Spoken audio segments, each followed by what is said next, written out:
Welcome, dear listener. Before we begin our journey into the enchanting world of Grimm's fairy tales, please note that these stories were written long ago and reflect the times in which they were created. Some elements might seem different or intense by today's standards. We've chosen to preserve the original tales for their historical and cultural value. Please relax and enjoy the story, letting the timeless magic carry you gently towards a peaceful sleep. Welcome, dear listener, to a world of magic and wonder. As you settle in and prepare to relax, let your mind drift to a time long ago where golden birds and enchanted forests await. Tonight, we embark on a journey with a young man whose bravery and kindness lead him to incredible adventures and valuable lessons. Close your eyes and take a deep breath. Feel the weight of the day melt away as we step into this timeless tale. Imagine yourself in a serene, moonlit garden where the air is filled with the scent of blooming flowers and the gentle rustling of leaves. This is where our story begins, among the golden apple trees under a starlit sky. Allow the soft music and the soothing words to guide you into a state of calm and relaxation. Let go of any worries or thoughts from the day and immerse yourself in the enchanting world of the golden bird. As you listen, may the story's magic carry you gently towards a peaceful sleep. Now, let us begin. The Golden Bird. A certain king had a beautiful garden, and in the garden stood a tree which bore golden apples. These apples were always counted, and about the time when they began to grow ripe, it was found that every night one of them was gone. The king became very angry at this and ordered the gardener to keep watch all night under the tree. The gardener set his eldest son to watch, but about 12 o'clock he fell asleep, and in the morning another of the apples was missing. Then the second son was ordered to watch, and at midnight he too fell asleep, and in the morning another apple was gone. Then the third son offered to keep watch, but the gardener at first would not let him, for fear some harm should come to him. However, at last he consented, and the young man laid himself under the tree to watch. As the clock struck 12, he heard a rustling noise in the air, and a bird came flying that was of pure gold. And as it was snapping at one of the apples with its beak, the gardener's son jumped up and shot an arrow at it. But the arrow did the bird no harm, only it dropped a golden feather from its tail and then flew away. The golden feather was brought to the king in the morning, and all the council was called together. Everyone agreed that it was worth more than all the wealth of the kingdom. But the king said, "One feather is of no use to me. I must have the whole bird." Then the gardener's eldest son set out and thought to find the golden bird very easily. And when he had gone but a little way, he came to a wood and by the side of the wood he saw a fox sitting. So he took his bow and made ready to shoot at it. Then the fox said, "Do not shoot me, for I will give you good counsel. I know what your business is, and that you want to find the golden bird. You will reach a village in the evening, and when you get there, you will see two inns opposite to each other, one of which is very pleasant and beautiful to look at. Go not in there, but rest for the night in the other, though it may appear to you to be very poor and mean." But the son thought to himself, "What can such a beast as this know about the matter?"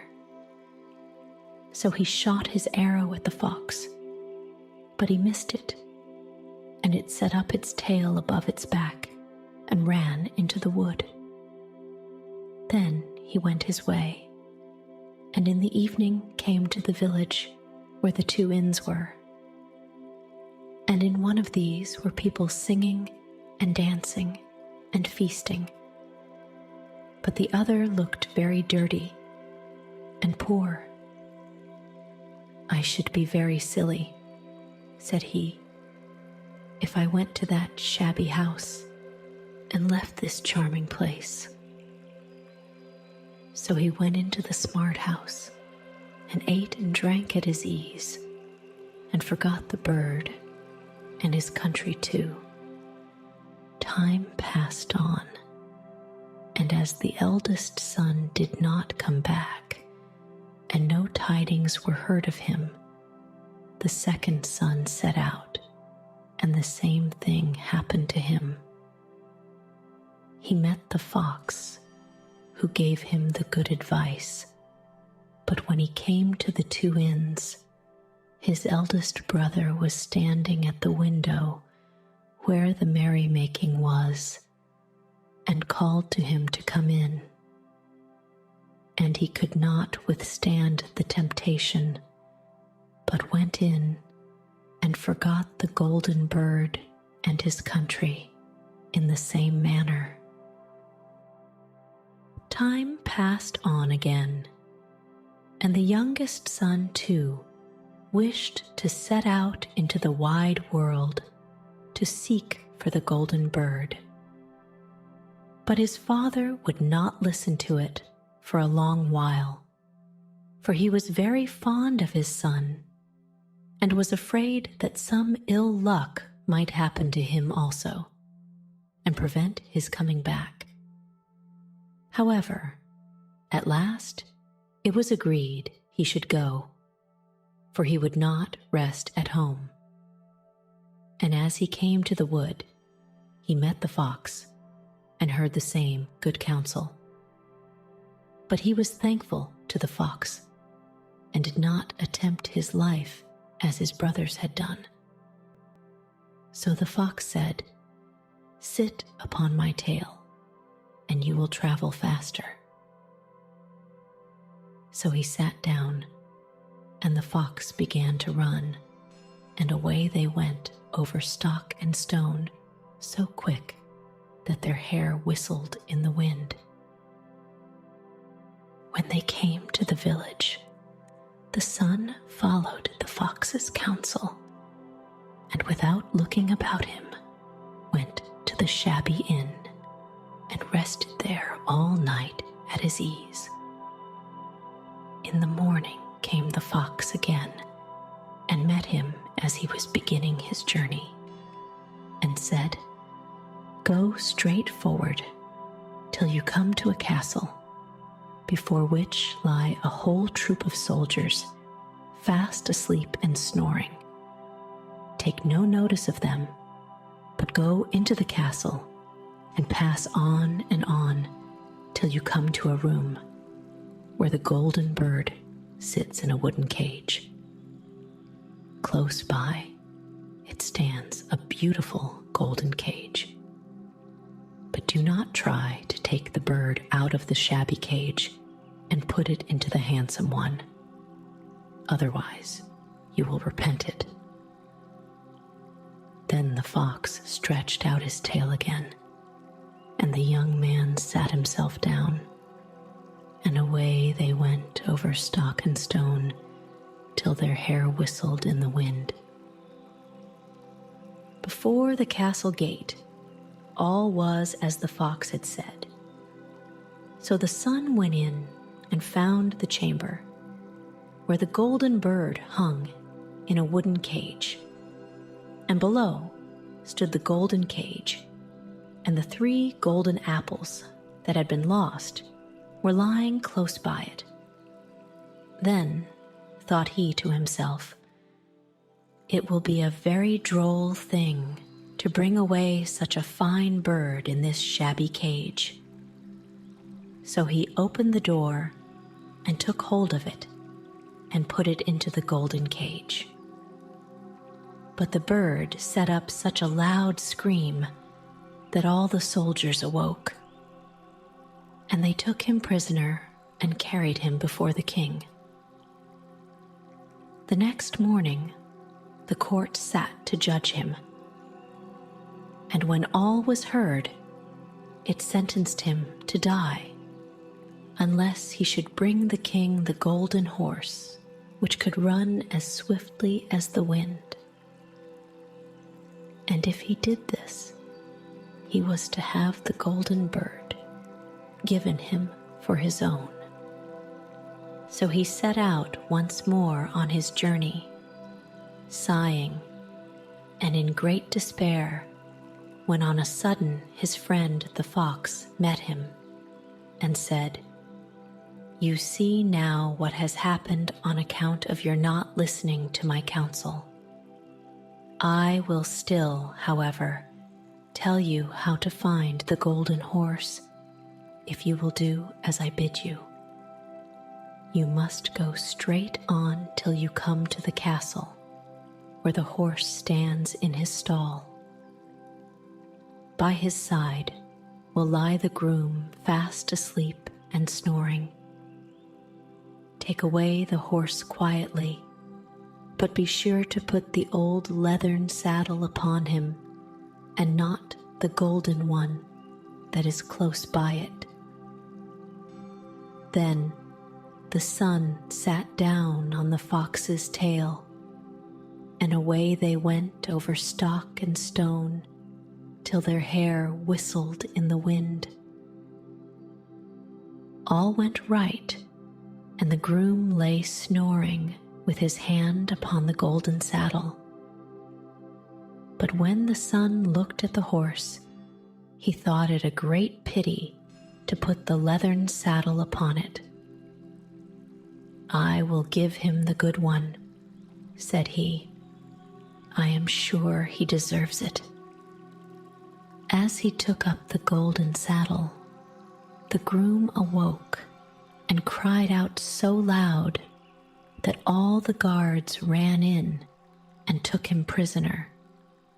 And in the morning he was again brought before the court to be judged, and was sentenced to die. But it was agreed that if he could bring thither the beautiful princess, he should live and have the bird and the horse given him for his own. Then he went his way, very sorrowful. But the old fox came and said, "Why did not you listen to me? If you had, you would have carried away both the bird and the horse. Yet will I once more give you counsel. Go straight on, and in the evening you will arrive at a castle. At 12 o'clock at night, the princess goes to the bathing house. Go up to her and give her a kiss, and she will let you lead her away. But take care you do not suffer her to go and take leave of her father and mother." Then the fox stretched out his tail, and so away they went over stock and stone till their hair whistled again. As they came to the castle, all was as the fox had said, and at 12 o'clock the young man met the princess going to the bath and gave her the kiss, and she agreed to run away with him, but begged with many tears that he would let her take leave of her father. At first he refused, but she wept still more and more and fell at his feet, till at last he consented. But the moment she came to her father's house, the guards awoke, and he was taken prisoner again. Then he was brought before the king, and the king said, "You shall never have my daughter unless in 8 days you dig away the hill that stops the view from my window." Now this hill was so big that the whole world could not take it away. And when he had worked for 7 days and had done very little, the fox came and said, "Lie down and go to sleep.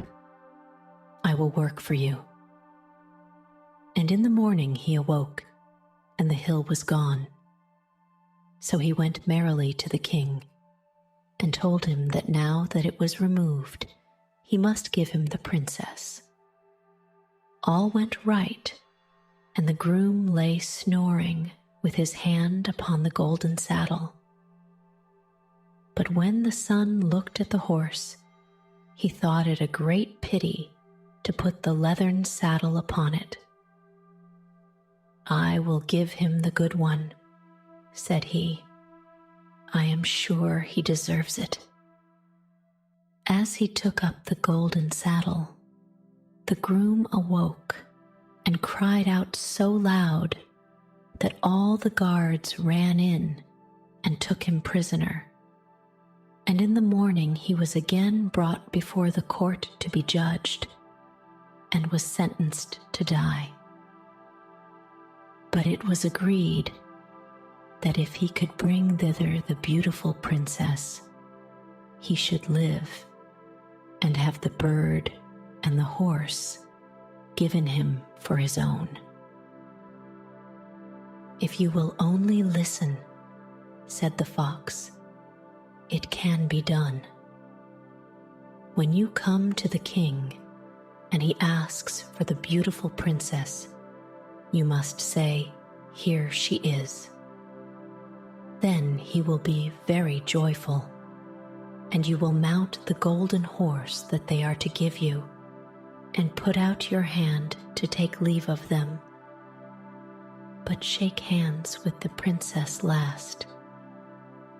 Then lift her quickly onto the horse behind you. Clap your spurs to his side, and gallop away as fast as you can." All went right.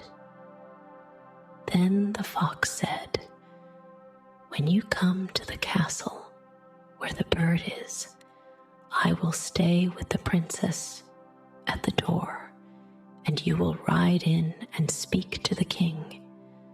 And when he sees that it is the right horse, he will bring out the bird. But you must sit still and say that you want to look at it, to see whether it is the true golden bird.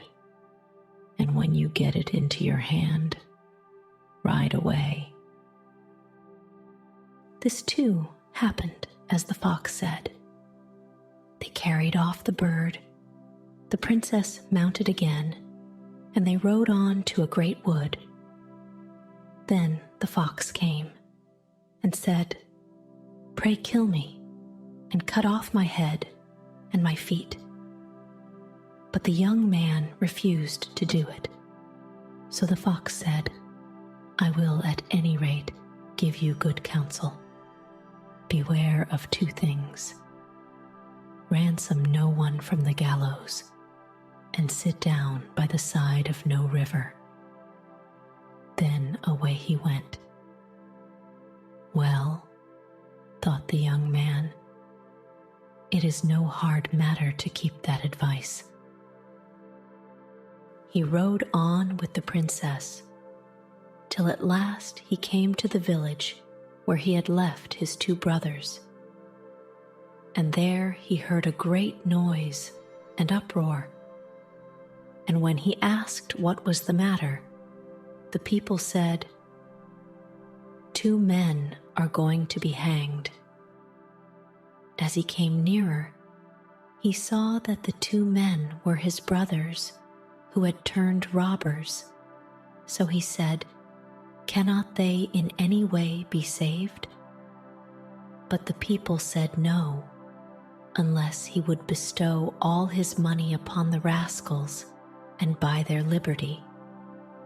Then he did not stay to think about the matter, but paid what was asked, and his brothers were given up, and went on with him towards their home. And as they came to the wood where the fox first met them, it was so cool and pleasant that the 2 brothers said, "Let us sit down by the side of the river and rest a while to eat and drink." So he said, "Yes," and forgot the fox's counsel and sat down on the side of the river. And while he suspected nothing, they came behind and threw him down the bank and took the princess, the horse, and the bird, and went home to the king, their master, and said, "All this have we won by our labor."